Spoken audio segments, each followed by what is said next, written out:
नमस्कार। न्यूज 24 के Bihar Jharkhand digital platform पे आप सभी का बहुत बहुत स्वागत है। तो हर बार की तरह आज हम डिबेट शुरू करने जा रहे हैं और आज की हमारी जो डिबेट है उसका टॉपिक है गाजीपुर में गृह युद्ध छिड़ा हुआ है, चच्चा बच्चा गच्चा। ये आखिरकार क्यों? गाजीपुर सीट जो है यहाँ पर चाचा और भतीजा आमने सामने, यानी एलजेपी या एक चिराग पासवान वाली एलजेपी है, दूसरी तरफ पशुपति पारस है, उनकी एलजेपी है, दोनों आमने सामने हैं। दावा यह किया जा रहा है कि हाजीपुर सीट हम किसी भी कीमत पे नहीं छोड़। चिराग पासवान कह रहे हैं कि मेरी मां यहां से चुनाव लड़े। दूसरी तरफ जो पशुपति पारस है उनकी तरफ से भी बहुत दावे किए जा रहे हैं। तो आखिरकार ये जो चाचा भतीजे के बीच जंग चल रही है और ये सीट को लेकर इतना घमासान मचा हुआ है, ये बिहार की सियासत को किस दिशा की तरफ लेकर, एनडीए को कितना फायदा होगा, कितना नुकसान होगा, दूसरी तरफ इंडिया अलायंस का क्या रिएक्शन है, वो इस डिबेट में हम डिस्कशन करेंगे। कौन कौन लोग इस डिबेट में हमारे साथ शामिल हैं वो आपको बता दें। हमारे साथ सौरभ कुमार मेरे सहयोगी पटना से हमारे साथ मौजूद है, अनामिका सिंह प्रवक्ता बीजेपी की तरफ से, और एजाज अहमद आरजेडी के प्रवक्ता, वो भी इस चर्चा में हमारे साथ शामिल है। जेडीयू की तरफ से हर बार की तरह अनुप्रिया इस चर्चा में शामिल है, और एलजेपी चिराग गुट की तरफ से राकेश भट्ट इस चर्चा को रिप्रेजेंट करेंगे। एलजेपी भारत गुट की तरफ से चंदन सिंह इस चर्चा में शामिल है, और वरिष्ठ पत्रकार अरुण पांडे इस चर्चा में हमारे साथ शामिल है। राजनीतिक मेहमानों के साथ चर्चा की शुरुआत करें। सबसे पहले सौरभ, मैं आपकी तरफ ही रुक सकता, मैं जानना चाहूंगा क्योंकि आप कई दशकों से बिहार की सियासत को देख रहे हैं।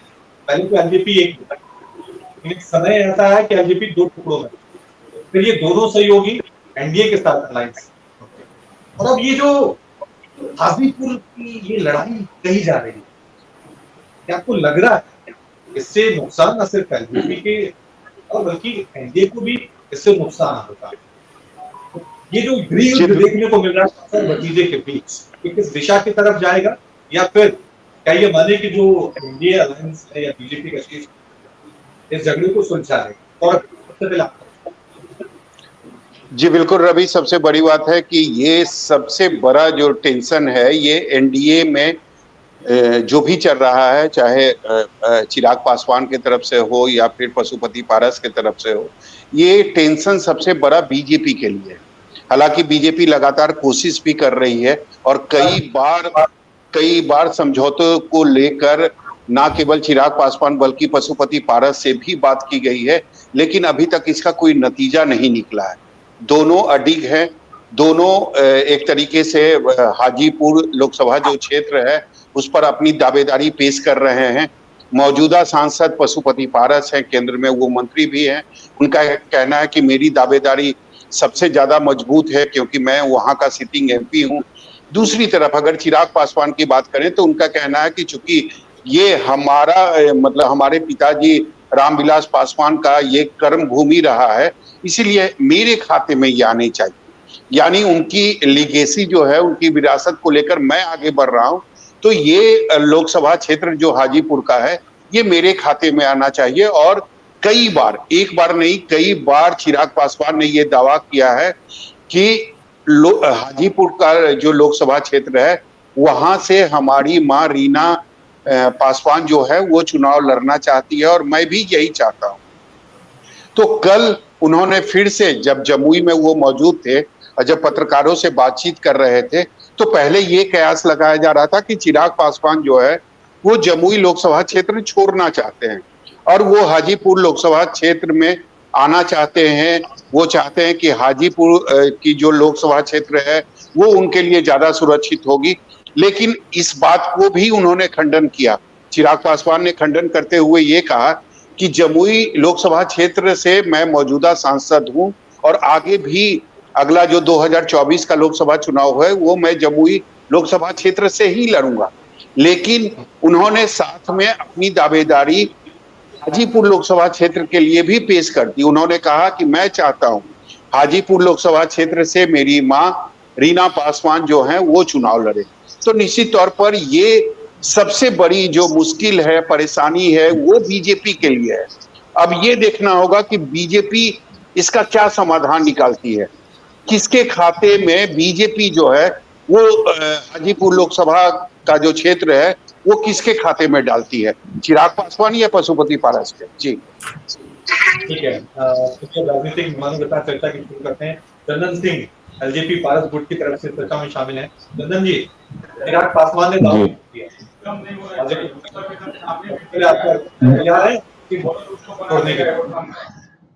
देखिए, चिराग पासवान जी बहुत कंफ्यूज नेता हैं। अब इससे पहले सौरभ जी तो बिहार के बहुत वरिष्ठ पत्रकार हैं और लगातार ये कवर करते रहते हैं। कुछ समय पहले ही उन्होंने बयान दिया था कि सीटों पर बात अगर मैं मीडिया के सामने करूंगा तो कहीं ना कहीं गठबंधन धर्म का उल्लंघन करूंगा। अब वही नेता खुद मीडिया के सामने 2-2 सीट पर दावा कर रहे हैं। मैं आश्चर्यचकित हूं कि जब उन्होंने हाजीपुर के लिए अपनी मां का नाम उछाला, अब ये भी नहीं बताया कि कौन सी मां, राजकुमारी देवी जी या रीना पासवान जी, ये भी तो स्पष्ट करना चाहिए। ये चिराग पासवान तो अपने बहनोई के लिए भी सीट खोज रहे हैं। तो देखिए, हम लोग बहुत ज्यादा सीरियस उनको नहीं लेते हैं, चूंकि सीरियस नेता वो नहीं है। अब जहां तक बात रही कि पिता के रहते पुत्र और भाई में अगर संपत्ति का अगर बंटवारा होता है तो उनके जाने के बाद बार बार नहीं होता है। स्वर्गीय रामविलास पासवान जी अपने अनुज पशुपति कुमार पारस को हाथ पकड़कर हाजीपुर से चुनाव जिताकर सदन पहुंचाया। अब वहीं चिराग पासवान को जमुई में स्थापित किया। आज जमुई की जनता खोज रही है, चूंकि जब सांसदों का एक मानक निकलता है कि किस सांसद ने अपने सांसद निधि का सही उपयोग किया, उसमें चिराग पासवान फिसड्डी नजर आते हैं। इसीलिए उनको एक सेफ सीट चाहिए और वो इस तरीके का ड्रामा कर रहे हैं। बेसिकली जमुई में उनकी स्थिति बहुत कमजोर है और लगातार शुरू से वो एक कंफ्यूजन बनाकर रखते हैं। देखिए, भारतीय राजनीति में सीटिंग पर ही गेटिंग होता है। हमारे साथ 5 सांसद हैं और हमको पूर्ण यकीन है कि जिस ईमानदारी, निष्ठा और समर्पण के साथ एनडीए में हम रहे, उसका हमको रिवार्ड मिलेगा। मेरी सीटें ज्यादा मिलेगी। चिराग पासवान 2020 में स्वयंभू मुख्यमंत्री बनने के लिए 136 सीट पर चुनाव लड़ा और उसमें सब में उनकी जमानत जब्त हुई। तो चिराग पासवान तो कहीं राजनीति में इनका कोई अस्तित्व नहीं है, बिहार की राजनीति में। तो इस तरीके का ये बयान देते हैं और अपने ही बयान पर फिर पलट जाते हैं। तो हम लोग इस पर क्या कह सकते हैं? वो तो अभी ऑस्ट्रेलिया गए थे, हो सकता है कि वहां से भी नॉमिनेशन कर दें, वहां से भी चुनाव लड़ जाए। चंदन जी, अगर चिराग पासवान का बिहार की राजनीति पर कोई अस्तित्व है, जिनके अलायंस में आते हैं बीजेपी के अलायंस, तो फिर चिराग पासवान को बीजेपी ने अपने अलायंस में शामिल क्यों किया? अगर उनका अस्तित्व नहीं होता तो फिर उनको छोड़ देते। देखिए, चिराग पासवान को एनडीए गठबंधन से किसी ने निकाला नहीं था। उनको खुद ऐसा ज्ञान आ गया कि भाई हम 136 सीट पर चुनाव लड़ेंगे और हम जीत कर आएंगे और हम मुख्यमंत्री बन जाएंगे। तो गठबंधन से वो निकल गए और उसी बीजेपी को 6-7 सीटों पर हराया। तेजस्वी प्रसाद यादव और तेज प्रताप यादव को उनके विधानसभा क्षेत्र में मदद करके चुनाव जितवाया। तो अब तो खुद आए हैं, चूंकि स्वर्गीय रामविलास पासवान जी के पुत्र हैं। हम लोग तो चाहते हैं कि राजनीति में वो आगे बढ़े, वो अपना नाम करें, लेकिन अपने पिता की खींची हुई लकीर, आखिर स्वर्गीय रामविलास पासवान ने अपने पुत्र को हाजीपुर से क्यों नहीं लड़ाया चुनाव, अपनी पत्नी को क्यों नहीं लड़ाया? ये सबसे बड़ा जो है विषय है, बात है। इस पर गौर करने की जरूरत है। चिराग पासवान को भी वो हाजीपुर से चुनाव लड़ा सकते थे और पशुपति कुमार पारस जी को जमुई भेज सकते थे, लेकिन क्या कारण हुआ कि अपने भाई को ही वो हाजीपुर से अपना राजनीतिक उत्तराधिकारी चुनते हैं? तो जनता ने मत दिया है। और पशुपति कुमार पारस जी भरत की तरह रामविलास पासवान जी के खड़ाऊ रखकर और हाजीपुर जो उनकी कर्म भूमि थी, मातृभूमि थी, जिसको अपनी मां का दर्जा देते थे, उसकी सेवा वो करते आ रहे हैं। ठीक है, राजेश भट्ट जी आप बताते हैं। राजेश जी पहले तो रिस्पॉन्स कीजिएगा।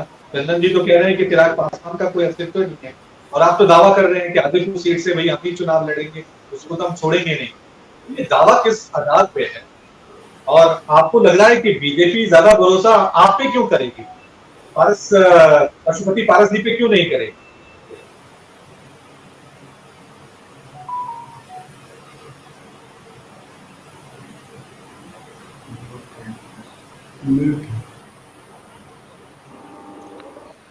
सर आपका ऑडियो नहीं आ रहा। राजेश जी म्यूट पे हैं आप। म्यूट पे थोड़ा म्यूट कीजिएगा राजेश जी। यहाँ से उन्होंने कई बार विजय घोष दिया और Guinness book of world record में उनको हाजीपुर की जनता ने जो दर्ज कराने का काम किया। अब पिता के कर्मभूमि पर, पिता की लिगेसी पर किसका अधिकार, ये बहुत बड़ी बात। हाजीपुर की जनता क्या चाहती है वो भी एक मायने रखती है। अब चंदन बाबू कहते हैं कि अस्तित्व विहीन है चिराग पासवान। अरे भाई, अस्तित्व विहीन है, कौन सा पैरामीटर आप रखे हुए हैं कि सबका अस्तित्व आप नापते चल रहे हैं? अगर चिराग पासवान का अस्तित्व नहीं होता, जनता आप ही को बताया है कि चिराग पासवान, हाजीपुर की जनता चिराग पासवान को चाह रही है, आप ही के पास पैरामीटर है। चंदन जी, सुनने का धैर्य रखिए, सुनने का धैर्य रखिए। जब आप बोल रहे थे हम नहीं बोल रहे थे ना, सुनने का धैर्य रखिए। हाजीपुर की जनता ने क्या स्नेह दिया है, क्या प्यार दिया है रामविलास पासवान जी के परिवार को और रामविलास पासवान को, वो जग जाहिर है। तो अब है क्या कि हाजीपुर की सीट पर अगर चिराग पासवान जी दावा करते हैं तो ये चंदन जी का कहना है कि भाई वो जमुई में बहुत कमजोर पड़ रहे हैं, इसलिए चिराग जी कहां से लड़ रहे हैं, लड़ना चाह रहे हैं। एक बात समझ लीजिए चंदन जी, चिराग पासवान एक जन नेता बन गए हैं। एक बड़ी जन भागीदारी उनके साथ है और बिल्कुल अस्तित्व है, तभी अस्तित्व विहीन आदमी को कोई नहीं पूछता है। अस्तित्व है तभी भाजपा सर आंखों पे बैठा के रखी हुई है। जिसके पास एक विधायक नहीं है, सुन लीजिए मेरी पूरी बात होने दीजिए, बीच में मत बोलिएगा। जिसके पास एक विधायक नहीं है, जिसके पास एक सांसद नहीं है, सिर्फ विधायक और सांसदों की पार्टी आपकी जरूर है, कार्यकर्ता कहाँ है, संगठन कहाँ है, जनता कहाँ है, जनता किसके साथ है? अरे भाई, पूरा बिहार में चिराग पासवान जा रहे हैं और जन सैलाब उमड़ रहा है।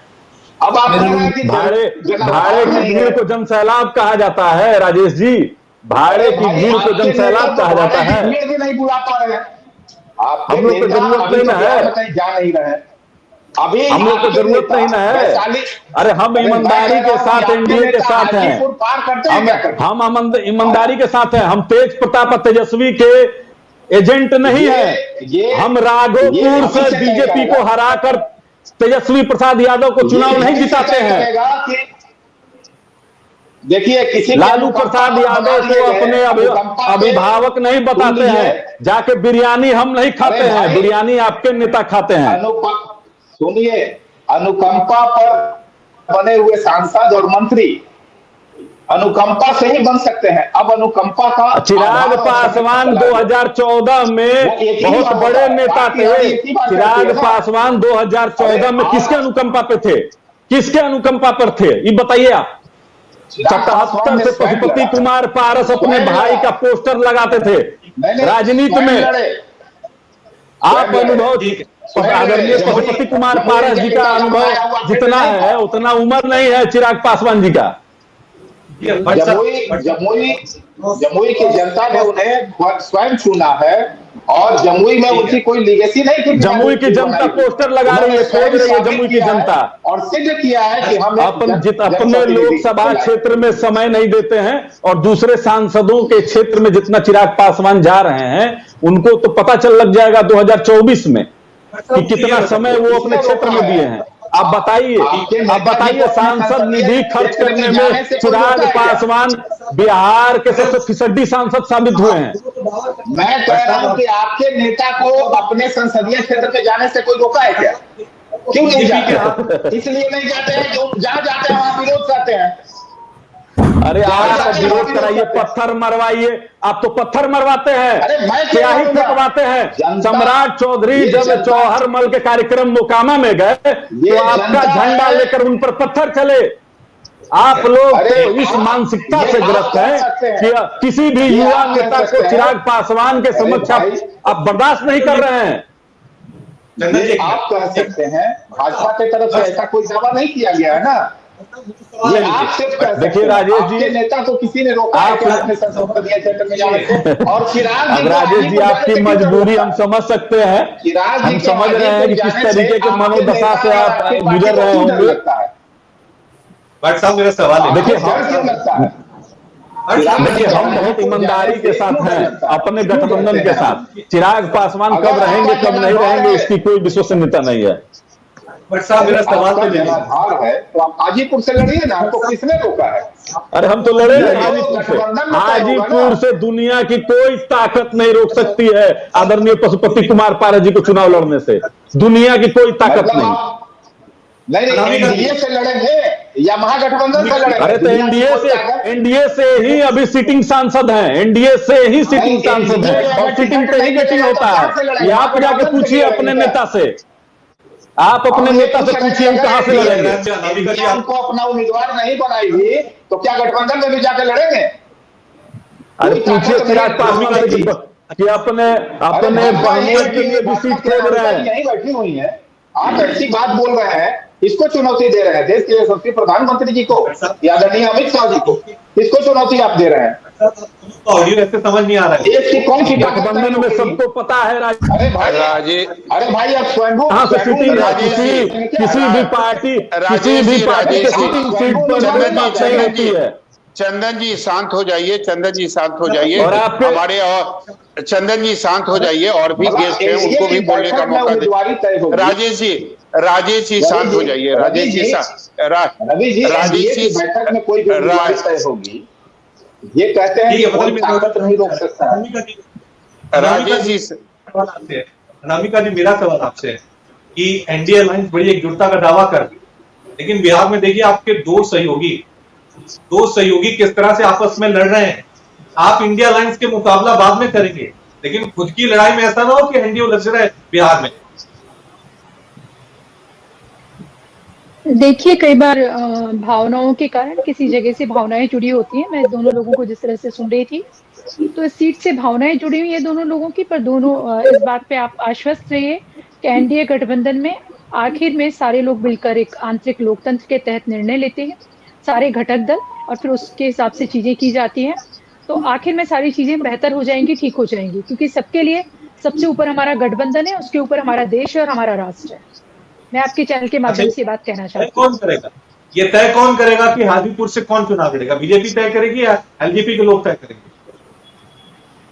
देखिए मैंने कहा कि भारतीय जनता पार्टी ने जिनके साथ भी गठबंधन किया है, नीतीश कुमार जी हमारे मुख्यमंत्री इस बात के उदाहरण है कि हम हमेशा सबको सम्मान देते हैं। हम कम सीटें लाने के बाद भी हमने उन्हें मुख्यमंत्री का पद दिया था, तो हम अपने सारे घटक दलों का सम्मान करते हैं, उनको अपने भाई की तरह मानते हैं, तो उनके साथ उनकी भावनाओं का सम्मान करते हुए निर्णय लिया जाता है। तो उसी तरह से हाजीपुर सीट पे भी निर्णय लिया जाएगा।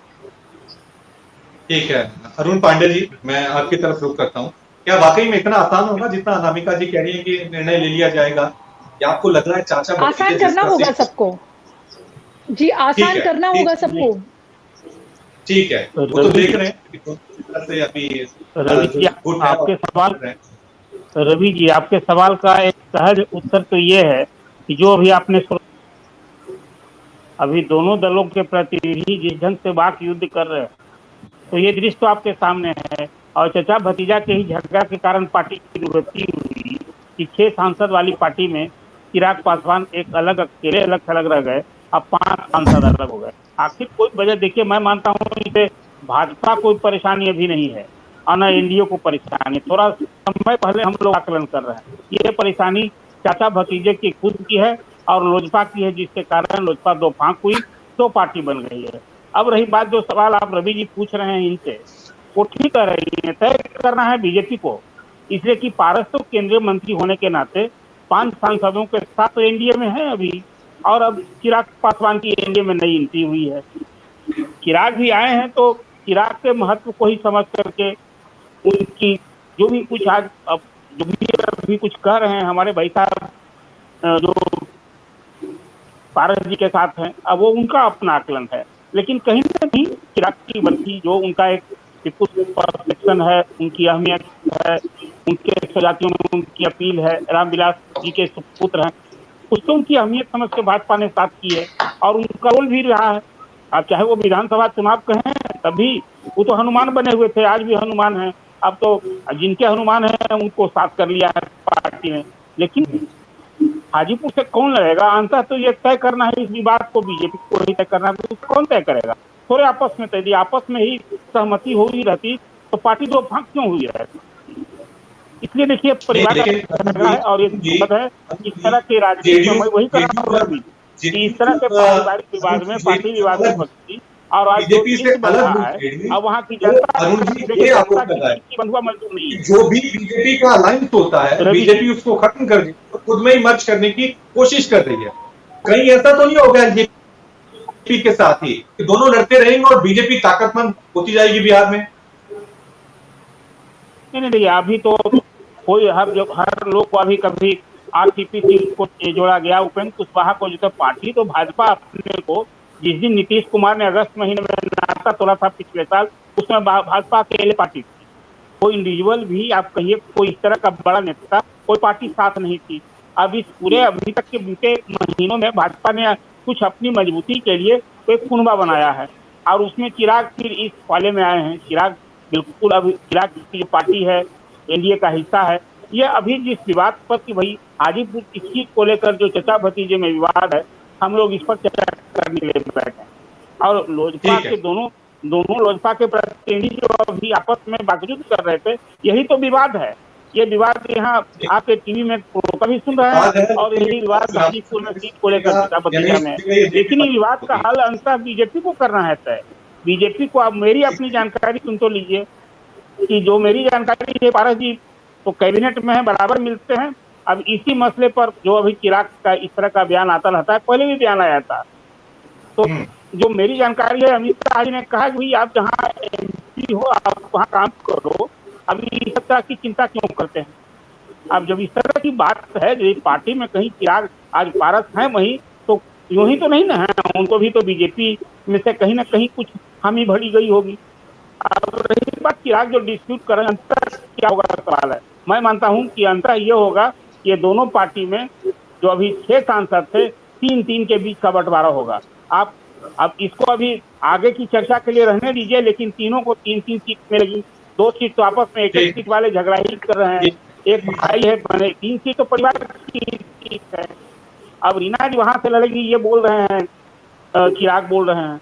और वहाँ पारस भाभी का सम्मान करेंगे कि खुद लड़ेंगे? वो अभी तक तो भाई का विरासत संभाल रहे थे, लेकिन अब जब भाभी आ रही है तो भाभी का वो सम्मान करेंगे, क्या करेंगे उनका। लेकिन फिर मैं आपसे कहता हूँ कि ये अभी बीजेपी को ऐसा नहीं है कि जो बीजेपी के अंदर इसको लेकर कुछ और प्रोग्राम है, कुछ हो रहा है।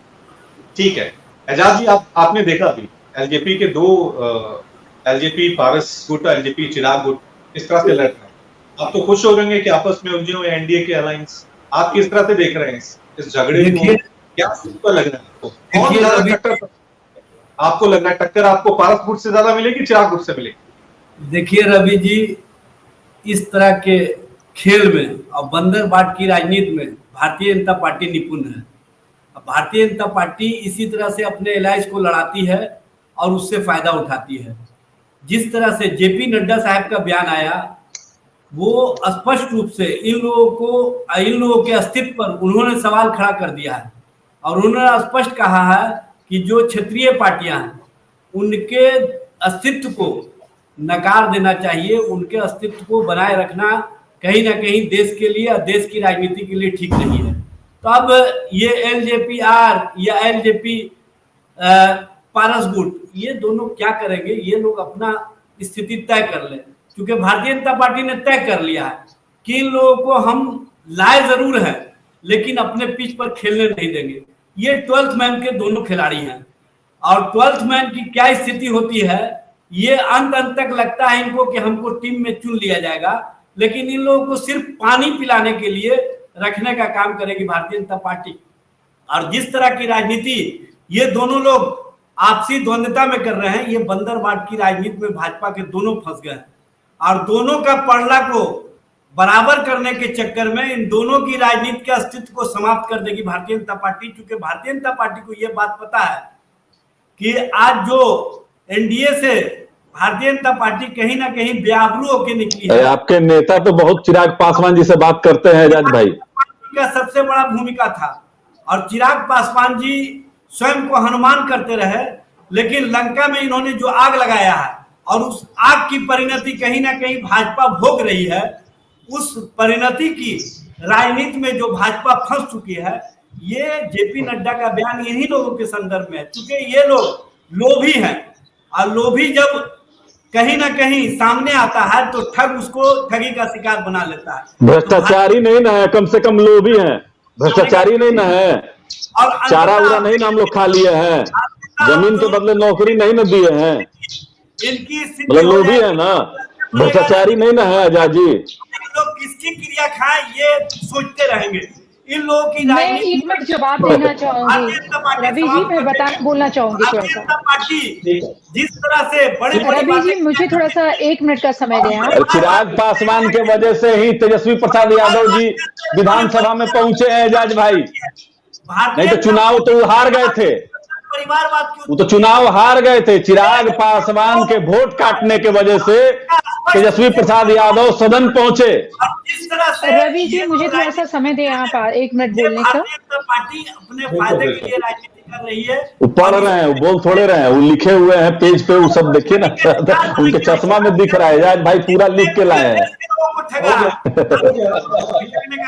हो गया आपका पॉइंट। मैं चाहता हूँ अनामिका जी जेपी नड्डा जी आए थे और उन्होंने एक के बाद एक बड़े कहा कि भाई क्षेत्रीय पार्टियां हैं, परिवारवाद की पार्टियां हैं, लेकिन बीजेपी का हमने हमेशा देखा है परिवारवाद पे बीजेपी हमेशा निशाना साधती है। लेकिन आपके जो अलायंस हैं, चाहे एलजेपी चिराग की गुट करें, पारस की गुट करें, महाराष्ट्र में आपके अलायंस अजीत पवार की गुट परिवारवादी पार्टियां हैं। जब आपको अपना अलायंस करना तो आप परिवारवादी पहले तो रवि जी के दूसरे को भी बोलने दें और दूसरों पे निशाना साधना है तो आप कहते हैं कि आरजेडी के प्रवक्ता महोदय से बोलिए, दूसरे को बोलने दें थोड़ा सा। जी रवि जी ठीक है, पहले उनकी बात। जी रवि जी मैं बोलूं? हाँ कंटिन्यू। हेलो हाँ अनामिका जी बोलिए। हेलो रवि जी क्या आप मुझे? हाँ मैं बोल सकती हूँ ना। सबसे पहले तो मैं आरजेडी के प्रवक्ता जो है उनकी इस बात का जवाब देना चाहूंगी कि जब आदरणीय नड्डा जी ये कहते हैं कि क्षेत्रीय पार्टी, तो उनकी बात करते हैं जिन्होंने क्षेत्रीयता जातीयता के नाम पर जहर बोया है समाज में, जिन्होंने अगड़े पिछड़े को का तुष्टीकरण किया है, जिन्होंने हिंदू मुसलमान की लड़ाइयां की है, जिन्होंने बिहार को उस कगार पे खड़ा कर दिया है कि बिहार आज 50 साल पीछे खड़ा हुआ है। तो नड्डा जी उनके विषय में बात करते हैं और एनडीए गठबंधन के साथ, जैसे कि मैंने पूर्व में भी कहा, हमारे जो भी घटक दल से जुड़े हमारे दोनों भाई हैं, वहां भावनात्मक रूप से हाजीपुर को लेकर दोनों लोग भावुक हो रहे हैं और समय आने पर आप देखेंगे कि उन दोनों के लिए राष्ट्र सर्वप्रथम है, एनडीए गठबंधन सर्वप्रथम है।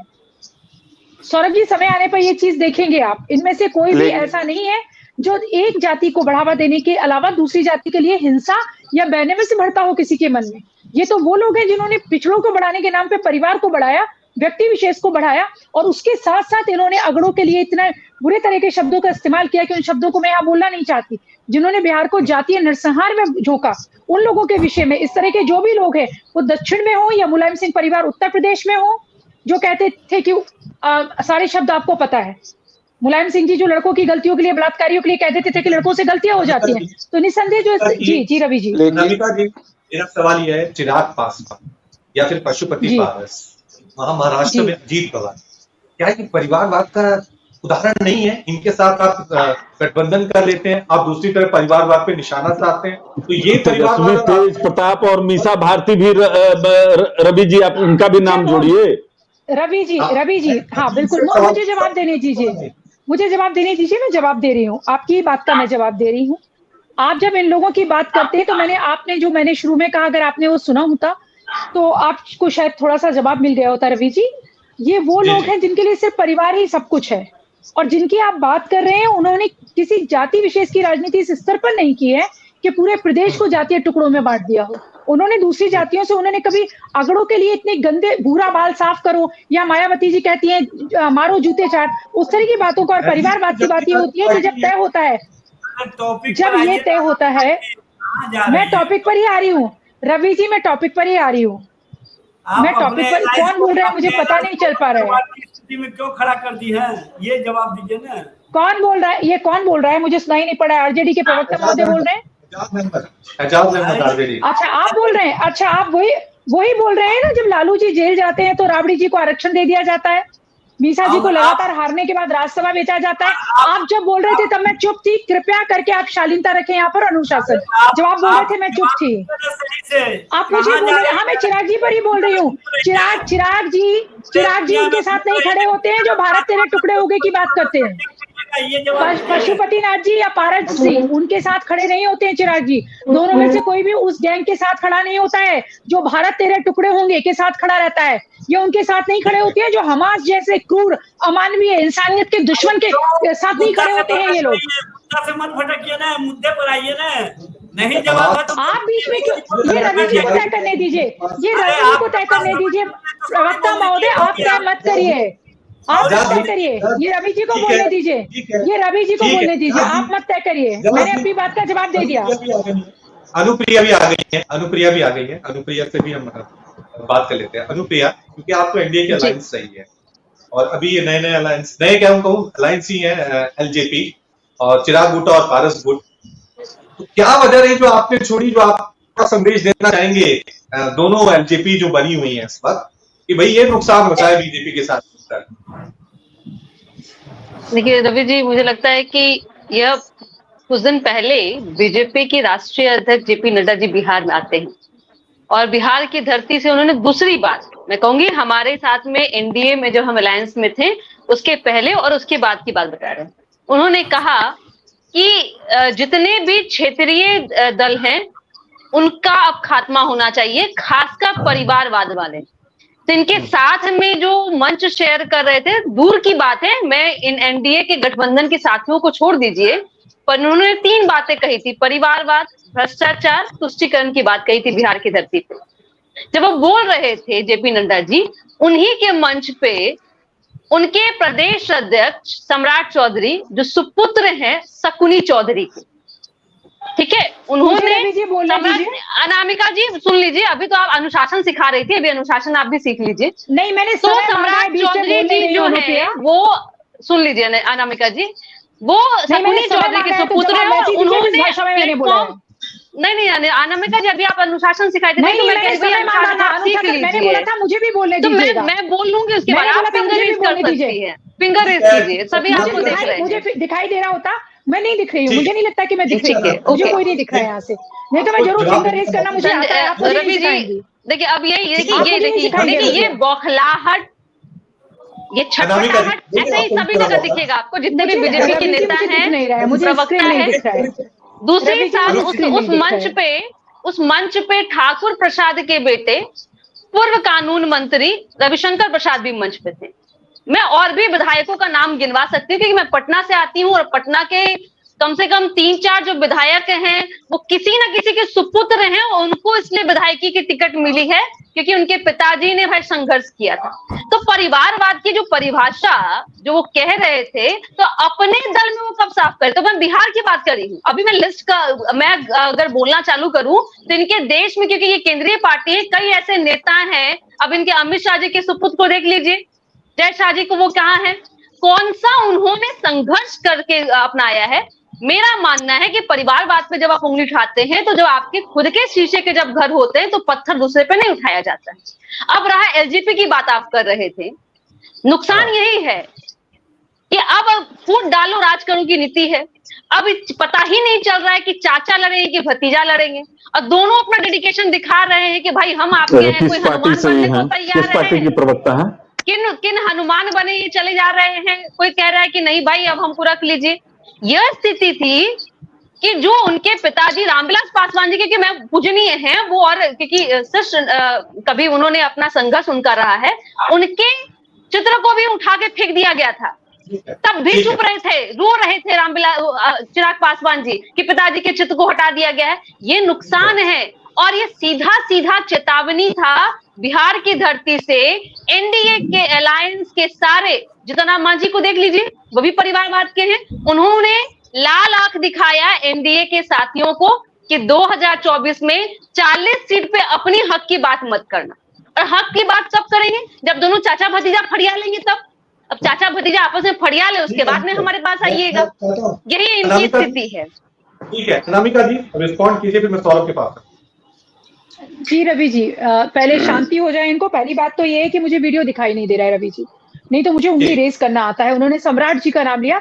मैं मैं इनके परिवारवाद की जो नड्डा जी ने जो कहा उसके और इन्होंने जो कहा उसकी परिभाषा को मैं बता देना चाहती हूँ, उस पर फर्क बता देना चाहती हूँ। जब किसी डॉक्टर का बेटा अगर उसी प्रोफेशन में आता है, डॉक्टर बनता है अपनी काबिलियत से, तो परिवारवाद नहीं होता है। ऐसे भारतीय जनता पार्टी में इन्होंने रविशंकर जी की बात की, ये इस तरह की विवक्त हंसी हंसने का जो आप लोगों ने इतनी गंभीर मुद्दों पे तरीका सीख लिया है ना, तो बहुत ही हास्यप्रद है, ठीक है ना। बहुत संजीदा तरीके की बातें हो रही हैं, इसमें देश का भविष्य जुड़ा हुआ है, तो उस तरह की बातें यहाँ पर करें। रविशंकर जी की बात करती है, सम्राट चौधरी जी की बात करती है। सम्राट चौधरी जी, रविशंकर जी लोकतंत्र के चुने हुए सांसद और विधायक रहे हैं और उन लोगों को जनता ने चुना है। परिवारवाद का ये फर्क होता है कि अगर सोनिया राहुल जी के बाद कौन आएगा ये तय होगा, उनके परिवार का व्यक्ति आएगा। इंदिरा जी के बाद राजीव जी आती है, राजीव जी के बाद सोनिया और सोनिया के बाद राहुल, लालू जी के बाद उनकी पत्नी आती है, उनके बाद उनका बेटा आता है, उसके बाद उनका पोता पोती आएगा। ये परिवारवाद होता है। भारतीय जनता पार्टी के जिस परिवारवाद की वो दुहाई दे रही है, रविशंकर जी के पिताजी ने क्या किया समाज के लिए, उन्होंने जनसंघ के समय में क्या किया, रविशंकर जी ने क्या किया, ये उनकी योग्यता के हिसाब से तय होता है। ये तय नहीं है कि अगर आज अमित शाह जी कहीं है तो उनका बेटा भी कल गृह राज्य मंत्री बनेगा, गृह मंत्री बनेगा देश का, या कुछ और बनेगा, ये यहाँ पर तय नहीं होता है। अपने इसलिए दोनों के परिवारवाद में फर्क करना सीखो। परिवारवाद को लेकर तक की अपनी अपनी परिभाषा है और इस देश के लोग ही लोग। और एक चीज अनुप्रिया जी कह रही थी जो मैं सुन रही थी कि भारतीय जनता पार्टी फूट डालो राज करो नहीं करती है। इन्हीं के मुख्यमंत्री थे जो कम सीट लाने के बाद भी हमने जिन्हें सम्मान दिया था और मुख्यमंत्री बनाया था प्रदेश का, उस बात का थोड़ा सा बोलने से पहले लिहाज करें। यहाँ पर भारतीय जनता पार्टी वो पार्टी है जो अपने अनुशासन के साथ, अपने भाव के और विचारधारा के साथ खड़ी होती है। और मुझे पूर्ण विश्वास है एनडीए के सारे गठबंधनों के लिए राष्ट्र पहले है, भारत पहले है, और इसी पे आखिरी में सब कुछ समाप्त होगा, आप देखेंगे। रवि, छोटा सा रिस्पॉन्स मैं देना चाहूंगी क्योंकि उन्होंने माननीय मुख्यमंत्री जी का नाम लिया। भाजपा जो नेता विहीन, जिसको अपनी प्रदेश अध्यक्ष बनाने के लिए अपने जो बूथ लेवल के कार्यकर्ता उसका भरोसा नहीं किया, जो हमारे यहाँ के उपज हैं, समाजवादी पार्टी के उपज हैं, इनके जो प्रदेश अध्यक्ष, देखिए नीतीश जी का तो अभी जो बॉडी लैंग्वेज हम लोग देख रहे हैं, लग रहा है कि उन्हीं का कोई ठीक नहीं है। सब अशोक चौधरी जी के गर्दन में झूल जाते हैं। अभी माननीय मुख्यमंत्री जी का आचरण ही नहीं लग रहा है कि मुख्यमंत्री है। कभी तेजस्वी प्रसाद यादव की तरफ मुकाबिल होते हैं। अनुप्रिया जी, मुख्यमंत्री जी बहुत बेबस नजर आते हैं। रवि जी मुझे आधा मिनट दें। भूलने भी लगे हैं, शब्द कब उनके फिसल जाते हैं, रफ लैंग्वेज बोलने लगते हैं। रवि जी मैं अनुप्रिया जी 24 के नतीजों के बाद में जो छटपटाहट अभी दिख रही है आपके बोल सभी में, आप ही में बोल लग गया है। आप 5 सीट नहीं जीत रही हैं। शायद आप लोग चेहरा भी दिखा पूर्वी उपचुनाव में आपका जमानत हुआ है। पूर्वी उपचुनाव में नहीं देखी कितना आपके नेता लोग रो रहे हैं। रवि जी यहाँ बैठे 3-4 प्रवक्ता हैं, रवि जी मैं एक बात का जवाब देना चाहती हूँ। कितना आपके नेता लोग रो रहे हैं अनुप्रिया जी। हंसी आता है मुख्यमंत्री जी का इस तरीके से बेबसी देख के।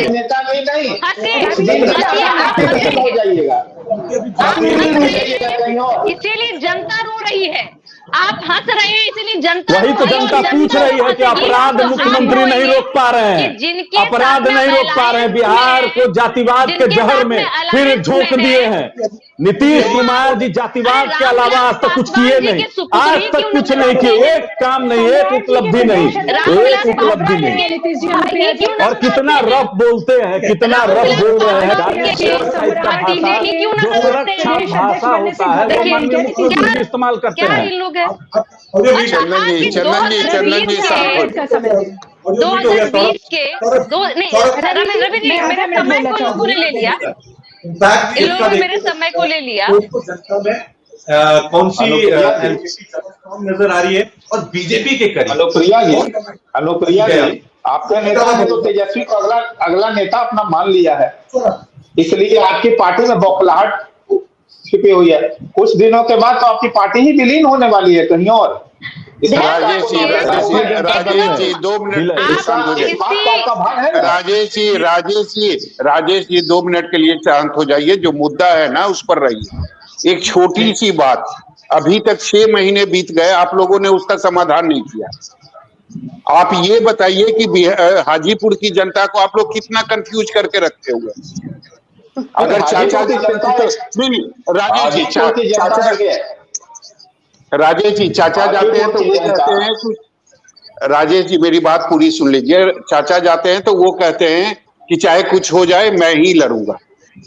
भतीजा जाता है तो वो कहता है कि मेरे पिताजी की ये कर्मभूमि रही है, मैं ही यहाँ से चुनाव लड़ूंगा या मेरा ही उम्मीदवार होगा। गौरव जी, आप एक वरिष्ठ पत्रकार हैं, काफी दिनों से पत्रकारिता के क्षेत्र में आप स्थापित हैं, लगातार कवर भी करते रहे हमारी पार्टी को। आपको नहीं लगता कि रामविलास पासवान की कर्मभूमि के नाम से हाजीपुर जाना जाता है? हाजीपुर और रामविलास एक दूसरे के पर्याय है, एक पूरक है। घर लेकिन घर में पशुपति पारस कौन है? राजेश जी, पशुपति पारस कौन है? पशुपति कुमार पारस उनके भाई हैं, पासवान के भाई हैं, एकदम उनके भाई हैं। लेकिन तब उनको उन्होंने ही खुद हाजीपुर से लड़ाने का काम किया था।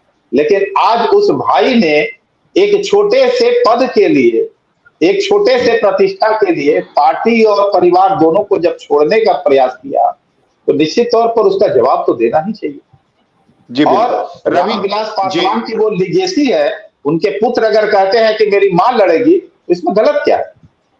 अगर हाजीपुर की जनता चाहती है कि मैं समझ गया राजेश जी, दिवंगत नेता की पत्नी लड़े, तो उसमें दिक्कत क्या है? मैं समझ गया राजेश। और मैं ये घोषणा नहीं करता हूं कि मैं उम्मीदवार हूं। राजेश जी मैं समझ गया आपकी बात। राजेश जी मैं आपकी बातों को समझ गया। रवि, आपने ये पूछा था कि आखिर ऐसा हो क्या, मतलब क्यों हो रहा है। मैं आपको बताना चाहता हूं कि पिछले 6 महीने से ये लगातार हो रहा है। जब भी चाचा जाते हैं, जब भी भतीजा जब भी जाते हैं हाजीपुर के तरफ, दोनों लगातार दावे कर रहे हैं। और सबसे बड़ी बात है कि बीजेपी देख रही है, फैसला बीजेपी को करना है, लेकिन बीजेपी केवल देख रही है। अगर आज चाहे तो बीजेपी अपना फैसला सुना सकती है। बीजेपी कह सकती है कि पशुपति पारस ही हमारे उम्मीदवार होंगे, चिराग पासवान की मां रीना पासवान ही उम्मीदवार होगी, लेकिन बीजेपी ऐसा कर नहीं रही है। निश्चित तौर पर राजनीति में टाइमिंग जो होता है उसका काफी महत्वपूर्ण होता है। तो मुझे लगता है कि बीजेपी अभी चीजों को वॉच कर रही है और समय आने पर ही वो अपना फाइनल डिसीजन जो है वो किसी एक के पक्ष में सुनाएगी। अभी मैं सुन रहा था, हमारे साथ वरिष्ठ पत्रकार जुड़े हुए थे, वो कह रहे थे कि पशुपति पारस जी से उनकी बातचीत हुई थी और उन्होंने पशुपति पारस ने उनको कहा था कि अमित शाह ने खुद कहा कि आप जाके अपने संसदीय क्षेत्र में अपना काम कीजिए, आप निश्चिंत होकर अपना काम कीजिए। तो किसका भरोसा है, किसका दावा है, ये सारी चीजें 1 मिनट में बीजेपी अपना डिसीजन सुनाकर इसे खत्म कर सकती है। लेकिन बीजेपी मुझे लगता है अभी ये चीजें करना नहीं चाहती है। बीजेपी ये देखना चाहती है कि किसकी दावेदारी वहां ज्यादा मजबूत है, लोग क्या चाहते हैं और इन दोनों में किसका पल्ला भारी है। मुझे लगता है उसके बाद ही बीजेपी अपना फाइनल डिसीजन जो है किसी एक के पक्ष में सुनाएगी। जी रवि। चंदन जी रिस्पॉन्ड कीजिए इस बात को लेकर कि सारा खेल तो बीजेपी के हाथ में।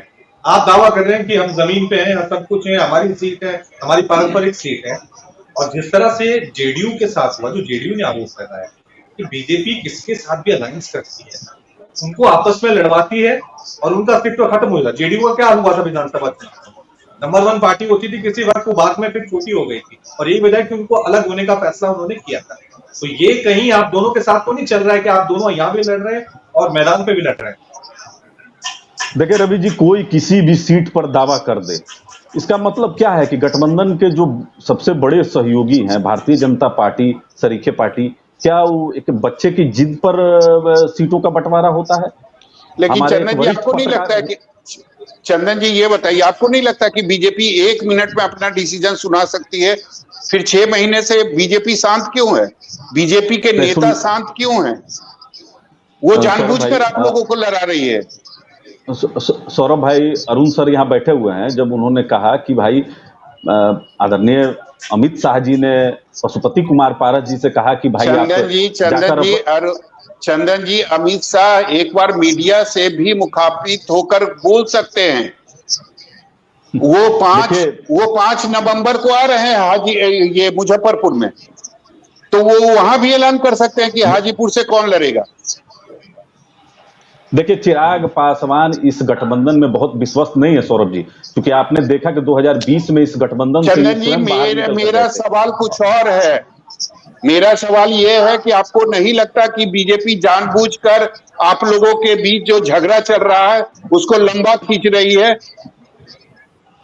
देखिए, बीजेपी के नजर में ये कोई झगड़ा नहीं है, ये चिराग पासवान के तरफ से उठाया हुआ एक विवाद है, क्योंकि सीटिंग सीट है, आदरणीय पशुपति कुमार पारस जी वहां से सांसद हैं और सीटिंग पर ही गेटिंग होता है। ऐसा नहीं है कि हमारी पार्टी का हाजीपुर दावा है। अगर चिराग पासवान हाजीपुर से सांसद रहते तो हम दावा नहीं करते। हम कहां कह रहे हैं कि हम जमुई से चुनाव लड़ेंगे, हम जमुई पे दावा कर रहे हैं। जमुई से चिराग पासवान है, उनको तय करना है कि वहां से वो चुनाव लड़ेंगे या उनकी आदरणीय माताजी चुनाव लड़ेंगी। और चिराग पासवान देखिए किस माता जी की बात कर रहे हैं, अपनी माता जी की बात कर रही हैं या राजकुमारी देवी जी की बात कर रहे हैं? बड़ा हृदय करके अगर कहते कि हम अपनी बड़ी माँ को हम चुनाव लड़ाएंगे, अपने बड़ी माँ पे क्यों नहीं बात कर रहे हैं? तो ये तो अपने जीजा जी के लिए भी सीट खोजते चल रहे हैं। अब उनकी बात देखिए, यहाँ पर जनता सब समझ रही है, क्योंकि बिहार की जो जनता है वो सब समझ रही है कि चिराग पासवान किसको मदद करना चाहते हैं, चंदन जी, वही मैं कह रहा हूं कि बिहार की जनता सब कुछ समझ रही है। कौन झगड़ा करवा रहा है, कौन झगड़े को लंबा खींच रहा है, डिसीजन सौरभ जी, एक सेकंड में। आप वरिष्ठ पत्रकार हैं और जब से हम इस गठबंधन में हैं, एनडीए गठबंधन में, और हमारे नेता को माननीय प्रधानमंत्री जी ने जो सम्मान दिया है, अपने कैबिनेट में केंद्रीय मंत्री बनाकर रखा है, और जो सम्मान भारतीय जनता पार्टी है जब बड़ा भाई होने के नाते एक गठबंधन के सबसे छोटे दल को जो सम्मान दिया है, हम तो उसके कृतज्ञ हैं। और हम अपनी निष्ठा और ईमानदारी के साथ चंदन जी, प्रधानमंत्री सम्मान चिराग पासवान को भी देते हैं, गले मिलते हैं। ठीक है सौरभ जी, अगर हमारे दरवाजा पे आएंगे तो हम भगा नहीं देंगे, क्योंकि स्वर्गीय रामविलास पासवान जी के पुत्र हैं चिराग जी, और चिराग जी गलती को अपना स्वीकार करके इस गठबंधन में आए हैं। उन्होंने बकायदा आदरणीय अमित शाह जी से माफी मांगी है। 2020 में अपने किए हुए गलती पर उन्होंने माफी मांगा है और हमसे नो ऑब्जेक्शन सर्टिफिकेट लिया है। जब हमने ऑब्जेक्शन कोई किया है कि नहीं चिराग जी से हमको कोई दिक्कत नहीं है, तब उनकी एंट्री हुई है। चिराग पासवान जी के लिए नो ऑब्जेक्शन सर्टिफिकेट हमने दिया। किस बात की माफी? किस बात की माफी? 2020 में जो एनडीए गठबंधन को हराने का साजिश चिराग पासवान के द्वारा किया गया, तेजस्वी प्रसाद यादव को सदन में पहुंचाने का काम किया गया। चुनाव हारते अगर चिराग पासवान अगर इस एनडीए गठबंधन से बाहर नहीं जाते तो उनको मदद किया गया, मदद किया गया। आज उनको चिराग पासवान को प्रायश्चित करने की जरूरत पड़ रही है। आज चिराग पासवान को मीडिया में आकर बताना पड़ रहा है कि यहाँ से हमारी माता जी लड़ेंगी। देखिए, हम लोग स्वर्गीय रामविलास पासवान जी हमारे नेता हैं, और वो जो लकीर खींच के गए हैं हाजीपुर से अपने अनुज को खड़ा करके गए हैं, हम लोग उसी को मानते हैं और हम लोग उसी लाइन पे चलते हैं। 2024 में बिहार के 40 सीट पर हम काम कर रहे हैं माननीय प्रधानमंत्री जी के कंधा को मजबूत करने के लिए। बाकी ये देखिए, ये कुछ लोग हैं जो बाहर से आए हैं, अभी आए हैं, लेकिन लालू प्रसाद यादव जिनके अभिभावक हैं और अनुज इनके तेजस्वी प्रसाद यादव हैं। आप समझ लीजिए, ये दावते इफ्तार में जाते हैं खाने के लिए। हम लोग क्या कहें, ये पता है सबको। अब ये देखिए, आरजेडी के हैं, अब ये भूरा बाल साफ करो का नारा लगाते हैं, और इनके जो समधी हैं वो लगाते हैं तिलक तराजू। चलिए चंदन जी, आज ये मुद्दा नहीं है। चंदन जी शांत हो जाइए, आज ये मुद्दा नहीं है। एजाज जी शांत हो जाइए, आज ये मुद्दा नहीं है। आज मुद्दा हाजीपुर लोकसभा क्षेत्र को लेकर बड़ी बात करते हैं। ये झूठ परोसने वाले लोग, ठगी के शिकार होने वाले चिराग पासवान 136 सीट पर नहीं लड़ते तो क्या 75 विधायक हो जाते? एजाज जी शांत हो जाइए, समय की कमी है। आप अपना वोट देखिए। चंदन जी शांत हो जाइए, वोट काटे हैं वहां चंदन जी शांत हो जाइए, चंदन जी शांत हो जाइए, समय बिहार में। चंदन जी शांत हो जाइए, समय की कमी है। आप सभी लोगों का बहुत बहुत शुक्रिया, धन्यवाद। आप लोग इस चर्चा में शामिल हुए, और सबसे बड़ी बात है, यह बिहार के आम जनता के सामने लगातार यह सवाल बना हुआ है कि आखिर हाजीपुर लोकसभा क्षेत्र का अगला उम्मीदवार कौन होगा। धन्यवाद।